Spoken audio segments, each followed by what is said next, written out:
बरोबर आहे. पुन्हा नंतर मंदिरं, आज मंदिरांमध्ये सगळ्यात जास्त कमाई आहे, बरोबर आहे ना. आज शेतामध्ये काम करतो तो व्यक्ती जो शेतकरी आहे आपला, त्याच्याजवळ आज बघा फाटके कपडे आहेत परंतु साधं मोबाईल असतंय, फुटकं मोबाईल आहे. पण कुठल्याही जरी मंदिरात जरी गेलात महाराजाचं आहे का पुढे असतं. पुन्हा अजून काय आहे बरं त्याच्यासोबत, त्याला हातामध्ये बघा प्रत्येकाच्या हातामध्ये काय आहेत बरं, आयफोन्स आहेत. तुम्ही कधी बघा कुठल्याही मंदिरात जावा आयफोन शिवाय तुम्हाला दिसणार नाही. तर म्हणजे आयफोनच म्हणून असं नाही, ब्रँडेड मोबाईल्स वापरतात ते, बरोबर आहे ना. पैसा कुठून येईल यांच्याजवळ, आपल्याकडूनच येईल ना, बरोबर आहे. मग त्यांचा खरंच उद्देश आहे का सेवा देणे, नाही. पुन्हा नंतर नेक्स्ट कोणता आहे बरं, मंदिरं झाले. पुन्हा क्लासेस, बरोबर आहे. क्लासेस सुद्धा उद्देश काय बरं, सेवा देणे आहे. पण खरंच वाटते का क्लासेस सेवा देतात, पैसा आहेच ना. मी त्याच्यातला नाही बरं का, मी गरीब आहे. मी कमी फीस घेतो ना, बरोबर आहे. कमी फीस घेतो म्हणजे मी सेवा दिली एक प्रकारे. क्लासेस सुद्धा म्हणजे आज सुद्धा समजा मला जरी हिशोब जरी ठेवायचं म्हटलं तरी मला कोणत्या हिशोबानुसार ठेवावं लागतं, तर नफा न कमवणाऱ्या संस्थांमधूनच मला हिशोब ठेवावं लागतं बरं का. आणि हे कसे खाते तयार करतात ते पुढे बघायलाच आहोत. पुन्हा वकील, खरंच वकील सेवा देतात का, नाही. वकील किती काढतात माहीत तर आहे की तुम्हाला, बरोबर आहे ना. मग आहे का इथं, नाही. पुन्हा नंतर शाळा कॉलेज म्हणतो आपण, शाळा कॉलेजसुद्धा खरंच सेवा द्यायलेत का, नाही. आज बघा तुम्हाला जर नोकरी जर लागणार असेल शिक्षकाची तर तिथं तुम्हाला डोनेशन द्यावं लागतं, पैसा भरल्याशिवाय नोकरी लागाली का, नाही, बरोबर आहे. आणि त्यांचे इन्कम सोर्स कोणते आहेत तर बघा त्यांना गव्हर्नमेंटकडून पैसा भेटतोय, बरोबर आहे. मान्यता भेटल्यानंतर गव्हर्नमेंट जे काही तुमचे शिक्षक असतात तर तो संस्थापक खिशातून पैसे देत नसतो बरं का, पगारी खिशातून करत नाही. तर त्यांची पगार कोण करत असतं तर गव्हर्नमेंट, सरकार करतं, आलं लक्षात. पुन्हा नंतर त्यांचे इन्कम सोर्स बा आपले फीस घेतात आपल्याकडून, कशाची फीस घेतात आपल्याकडून तर परीक्षेची फीस घेतात, बोर्ड एक्झामसाठी फीस घेतात, ॲडमिशनसाठी फीस घेतात, इतर गोष्टींसाठी तुम्हाला फीस लावतातच का नाही, बरोबर आहे. पुन्हा नंतर आणखीन त्यांना अनुदान भेटत असतात, आलं लक्षात. तर त्याच्यातून सुद्धा हे पैसे कमवलेतच ना. मंदिरं कशातून कमवलेत म्हटलो बरं, आपण जे दान करतो गल्ला वगैरे टाकतो आपण, बरोबर आहे ना. पण ते क्षुल्लक झालं बरं का. परंतु असे खूप मोठे मोठे लोक असतात, VIP लोक म्हणतो आपण, श्रीमंत लोक म्हणतो की त्यांची एक श्रद्धा असते, देवावर श्रद्धा आहे ना सगळ्यांची, बरोबर आहे. तर ते श्रद्धेपोटी त्यांनी काय करतात बा, मंदिरांमध्ये अन्नदान करतात. मंदिराचा असंच होऊन निघालो वरल्यावर. पुन्हा नंतर ना मंदिराला त्यांनी बघा एखादी जागा देऊ शकतात, मंदिर बांधकामासाठी किंवा निर्माण करण्यासाठी आपण पैसा देतात म्हणतो आपण, फंड देत असतात, बरोबर आहे ना. ते परत घेत असतो का आपण, नाही. म्हणजे ते दान केलेलं दानच आहे ना आपलं, बरोबर आहे. पुन्हा आणखीन काय देणार आहेत बरं त्यांनी मंदिरासाठी, आणखीन कोण फडशी देतं, कोण कलर काम देतं, कोण लाईटिंगचं देत असतं, म्हणजे अलग अलग द्यायला येतं. कधी पण बा तुम्ही मंदिरांमध्ये गेल्यानंतर रामलिंगला कधी गेलात ना, गेलात तिथं बा काही यांच्या स्मरणार्थ फडशा लावलेल्या असतात, माहीत आहे का नाही, बरोबर आहे. हे त्यांनी हे दिले, ते त्यांनी हे दिले, आहे का नाही. म्हणजे कोणतं श्रद्धेपोटी द्यायलेतच ना. म्हणजे मंदिराचं खर्च हे वरूनच निघाले, बरोबर आहे. प्लस तिथं जे कोणी पुजारी वगैरे असतात, काम करणारे, मंदिरामध्ये सेवा देणारे आहेतच ना त्यांनी, मग त्यांना पण काहीतरी मोबदला पाहिजेच म्हणतात ना. मग ही जे काय येले तर त्याच्यातूनच त्यांनी घेणार आहेत ना, बरोबर आहे ना. परंतु तिथं लिमिट आहे का, नाही. तिथं अनलिमिटेड पैसा आहे, अनलिमिटेड. महाराज जरी झाला तरी तुम्ही गम नाही बरं का. बघा आणखीन दुसरं जे कोणी म्हणतो आपण बा ब्लॅक मनी करते ना, काळा पैसा आणि व्हाईट मनी, बरोबर ना. काळ्याचं पांढरं करण्याचं एकमेव ठिकाण म्हणजे महाराज लोक. वकील लोक तर आहेतच, वकील लोक 2 नंबर धंदा सुद्धा इमानदारीनं करून दाखवतात. वकील त्याला म्हणतात, कुणाला 2 नंबर धंदा सुद्धा इमानदारीनं करून दाखवतो, त्याला वकील म्हणायचं आपल्याला, आलं लक्षात. पण इन्कम सोर्सांचे लक्षात येलेत की हे सगळ्यांचं मुख्य उद्देश काय बरं, सेवा देणे. दवाखाना खरंच सेवा दिली का, कधी पण बा कोर्टाची पायरी चढून ये आणि दवाखान्याची पायरी चढून ये म्हणतो आपण. दवाखान्यात गेल्यानंतर कसं पैसा काढतात लक्षात राही की.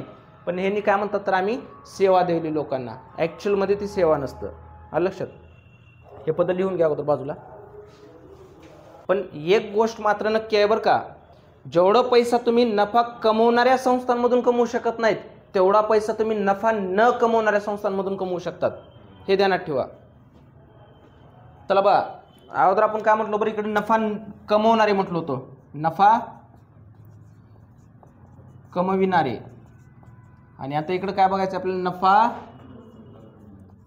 न कमविणारे. ओके. आता नफा कमवणारे चे उदाहरणं माहिती आहेत आता तुम्हाला, जे काही दुकानात दिसतात डोळ्या देखत ते सगळे नफा कमवणारे. नफा न कमवणाऱ्यांची उदाहरणं सांगितलं आता, इथं परत लिहायची गरज नाही की. आता बा नफा कमवणारे हे कशावर आधारित काय हिशोब ठेवत असं म्हणतो आपण? तेरीस पत्रकावर आधारित. कशावर आधारित म्हणतो आपण?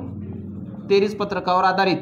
काय काय तयार करतात त्यांनी? पहिलं व्यापार खाते, बरोबर आहे. दुसरं काय तयार करतात त्यांनी? नफा तोटा खाते. आणि तिसरं काय तयार करतात त्यांनी? ताळेबंद, बरोबर आहे. मग नफा न कमवणारी संस्था ही कशावर आधारित ठेवत असतात? तर त्यांचं काय आहे? तर प्राप्ती शोधन खाते. काय आहे? तर प्राप्ती शोधन खाते. कशावर आधारित करतात त्यांनी? प्राप्ती शोधन खाते. प्राप्ती म्हणल्यास प्राप्ती वाटेल का? नाही. प्राप्ती शोधन खात्यावर आधारित त्यांनी काय काय तयार करतात? तर दोनच गोष्टी तयार करतात. पहिलं असतं उत्पन्न खर्च खाते. उत्पन्न खर्च खाते, झालेल्या उत्पन्नामधून काय काय केलो आपण खर्च हे दाखवण्यासाठी काय तयार करायला त्यांनी? उत्पन्न खर्च खाते. आणि शेवटी असतं त्यांना ताळेबंद. काय म्हटलं आपण? ताळेबंद. ताळेबंद हे बॅलन्स शीट म्हणतो त्याला इंग्लिशमध्ये. काय म्हणतो आपण? Balance sheet. व्यवसाय किंवा संस्थांचं आर्थिक परिस्थिती दर्शवणारं विवरणपत्रक असतं. स्थिती दर्शवणारं विवरणपत्रक म्हणतो त्याला, बॅलन्स शीट म्हणतो. म्हणजे रिपोर्ट आपलं. आणि रिपोर्ट बघा, नफा कमवणाऱ्यांना पण ठेवावं लागतं, नफा न कमवणाऱ्यांना पण ठेवावं लागतं. आता ह्याने ताळेबंद कशाला? आता इथलं ताळेबंदामध्ये काय होतं बरं? देयता आणि संपत्तीच होतं ना. आता ह्यांचं पण देयता आणि संपत्ती असू शकते ना. देणं कुणाच तरी देणं असतंच, बरोबर आहे. किंवा येणं असू शकतं कुणाकडून तर. किंवा आता मंदिरं म्हटलो, दवाखाना म्हटलो, त्यांची जागा आहे का नाही? त्यांची इमारत आहे का नाही? बरोबर आहे. त्यांचं काय गाड्या असतात, ॲम्ब्युलन्स म्हणा किंवा काहीतरी त्यांच्याजवळ आहेत ना. म्हणजे त्यांच्यासाठी काय आहेत? संपत्तीच आहेत ना. म्हणजे देयता आणि संपत्ती ही नफा कमवणाऱ्यांसाठी सुद्धा आहे आणि नफा न कमवणाऱ्यांसाठी सुद्धा आहे. बँकेत सुद्धा त्यांचं खातं असणारच आहे, बरोबर आहे. व्यावसायिकात सुद्धा खातं असणारच आहे. आलं लक्षात? कशावर आधारित त्यांनी तयार करायला? पण प्राप्ती शोधन खात्यावर आधारित. काय काय तयार करायला त्यांनी? पहिलं उत्पन्न खर्च खाते आणि दुसरं ताळेबंद. म्हणजे झालेल्या उत्पन्नामधून केलेले खर्च दर्शवतात त्यांनी. कशामधून? तर ह्या उत्पन्न खर्च खात्यामधून. ओके. ह्यांनी व्यापार खाते तयार करायलेत का? व्यापार खाते कोण तयार करतात? तर ध्यानात ठेवा, जे उत्पादन करतात, वस्तूंचं उत्पादन करतात, त्यांचा जो स्टॉक शिल्लक आहे, सेवा देणाऱ्यांपाशी काय स्टॉक शिल्लक राहणार आहे का? नाही. आता उदाहरणामध्ये समजा आता आपण क्लासच आहे. क्लास सुद्धा कोणत्या ह्याच्यामध्ये येईल? नफा न कमवणाऱ्या संस्थांमध्ये. आता मी सुद्धा हिशोब कोणत्या पद्धतीने ठेवतो? तर प्राप्ती शोधन खात्यावर आधारितच. काय काय तयार करतो आम्ही? उत्पन्न खर्च खाते आणि दुसरं काय तयार करतो? ताळेबंद तयार करतो. मग मी इथं काय वस्तूचं उत्पादन करायला का? नाही. का माझं आता ही 4 स्टॉक शिल्लक आहे का? हे दुसऱ्या दिवशी वापरायला येते असं म्हणणार का इथं मी? नाही. इथं काय बरं आपण सेवा आहे, मग सेवेचं काही स्टॉक असणार आहे का? नाही. फक्त काय आपलं उत्पन्न खर्च खाते आणि ताळेबंद एवढंच आहे ना इथं. मग आता व्यापार खाते संबंध येणार का तिकडं? नाही. आता व्यापार खात्यामध्ये आपण टॅली करते वेळेस काय काढत होतो बरं? नफा तोटा खात्यामध्ये काय काढत होतो? शुद्ध नफा किंवा तोटा, बरोबर आहे ना. नफा झालं तर नफा, तोटा झालं तर तोटा म्हणतो. आणि नंतर हे क्वेश्चनच आहे ना 23 पत्रक. इथं क्वेश्चनचं जसं आहे तसं इथं क्वेश्चनमध्ये काय असणार आपल्याला? प्राप्ती शोधन खाते. इथं काय काढलो आपण? शुद्ध नफा किंवा शुद्ध तोटा काढलो. आणि शुद्ध नफा आलं तर भांडवलात काय करतो आपण?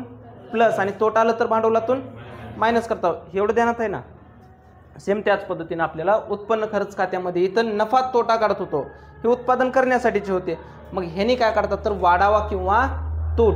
ह्यानी काय काढतात? वाढावा किंवा तूट काढतात.